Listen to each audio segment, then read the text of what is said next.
So, Coach McCausland. Oh man, what a tremendous college basketball atmosphere, and it's such a blessing to be a part of this. I mean it, and I'm thankful that we get to play it. I really am. You know, you don't get these games very often, and when you do, to be able to have just a gritty performance like this and have our guys battle and play the way we did really makes it special. But win or lose, I was really thrilled with the way we competed, and love Duke's team, love who they are. I think they've got an awesome group, and man, just found a way against a lot of adversity to win. And it's pretty cool when you got a guy like Nolan Groves who shoots an air ball and goes 0 for 2 and plays 13 minutes and only has 1 offensive rebound and 3 fouls, but he's a plus 13, and that shows you what impact you can have on a college basketball game no matter what. And to do it the way we did it was really gave our team a lot of belief, and just a remarkable fight from our group, and it's a blessing to be a part of this group. Start with Coach, JT Toppin, picks up his 4th, LeJuan fouls out, and then Christian Anderson goes off in the second half. Can you just talk about just the gutsy effort of your guys and just what it means for the program to do it on this stage of this arena? Yeah, we didn't feel like we even played very great. We didn't play very great in the first half, honestly. And Christian, one of those guys who he's a little bit slow to warm up sometimes. I mean, he's not always in attack mode. He's got such a good feel for the game, and he's such a good passer. And I looked at his stat, and I think he and JT are the best assist combination in college basketball, and he's just delivered. But in this game, a challenge at halftime, dude, you're gonna have to score. Like, no, you're gonna have to be way more aggressive. You can't wait to see what. No, just go right at them and go get baskets. And man, what a fun second half he had. And he carried us when we needed big baskets, and it felt like they could stretch the lead. But we did watch a couple of Duke's games where they got it big. They got big on Arkansas, they got big on Florida, and both those teams came back and took leads. So we felt like it didn't matter if we just hung in there. We could give ourselves a chance, and Chris was a big part of that. Joe, what went into the plan to kind of throw Nolan out there and say, hey, go take the lead on the top 3 pick and the National Player of the Year favorite? Well, there weren't very many other options, let's be honest, but I love Nolan. And I told him actually in the parking lot after our game at home against Northern Colorado, which we didn't play very well, and I just said, hey, you're going to play in Madison Square Garden, so be ready. And honestly, you don't know how much or I just felt like with the way we were kind of banged up and knowing that we needed to add some depth and how well Duke does at getting to the free throw line and drawing fouls, I mean, they're so good at it. So you can't go into this game going, oh, it won't happen to us. No, it's going to happen to you.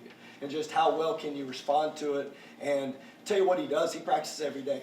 I mean, he's a 30-point-per-game scorer in high school. And then he gets here and he doesn't get to shoot. I mean, that's a hard process to handle. And he's showed up every day, and the one thing he's done is he's guarded every day. We put him on scout team so he could play defense, and he just keeps taking steps. And the one thing I felt like he could do, and honestly, is move his feet and defend in a physical way. So honestly, it was kind of the perfect matchup for us because it helped JT stay out of foul trouble. He could patrol the rim and still rebound and offer help at the basket, and Nolan could stand him up, which not many people in college basketball can stand Boozer up.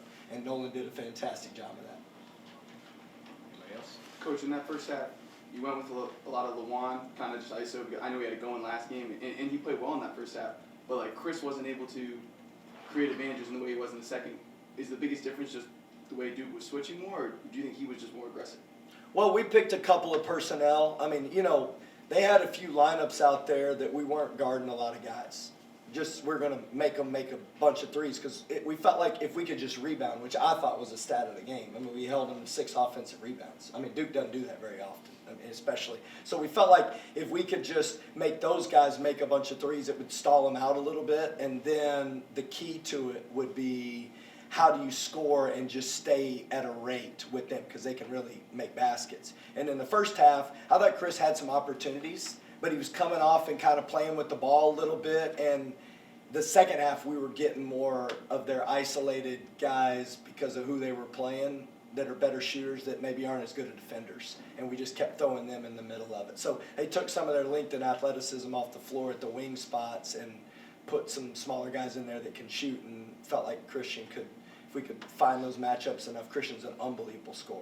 I mean, coming out of high school, he was the #1 rated contest shooting 3-point shooter off the bounce. I mean, dude can really shoot it off the bounce. He's special.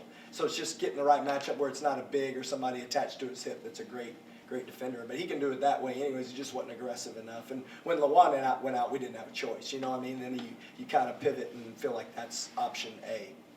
Right. Coach, you kind of talked about not having a ton of options.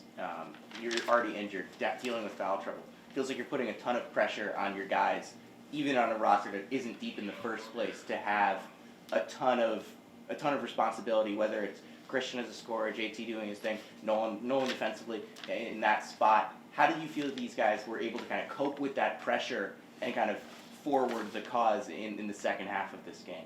Well, the biggest thing is just there has to be a composure level. And you could see when we got sped up that they just got to keep trusting each other. If you got three people, Lawan, Christian, and JT, that's enough. I mean, like, those guys are tremendous scorers. They can make people put two on the ball, and then it's just like, how do you keep getting those guys involved in different actions? You have to be patient.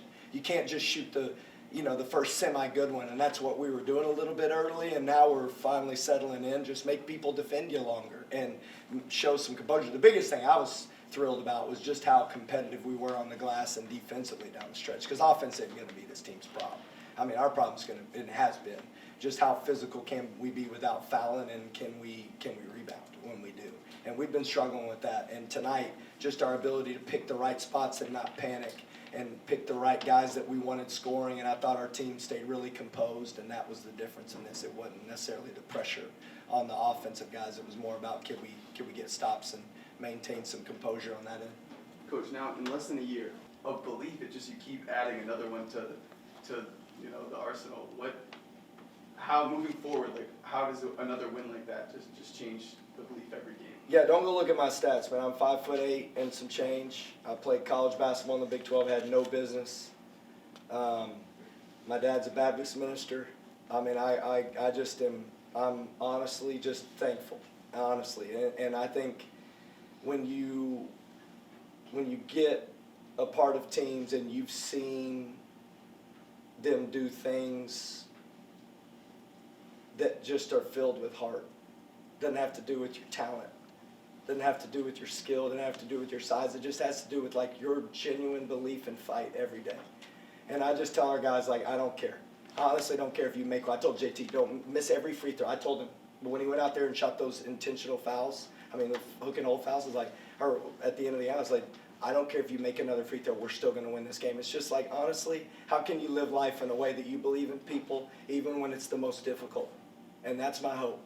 And that's me. I'm horrible at just about everything, but I just got fight and grit and hope and believe in people that you're around, and then they believe in each other, and it's contagious. And the Red Raiders are that way too. I mean, I don't know, we were outnumbered today, but we were loud. And that's kind of the heart of being a Red Raider too. It's just like, let people count you out and let's see what happens. Thank you, guys. Thank you.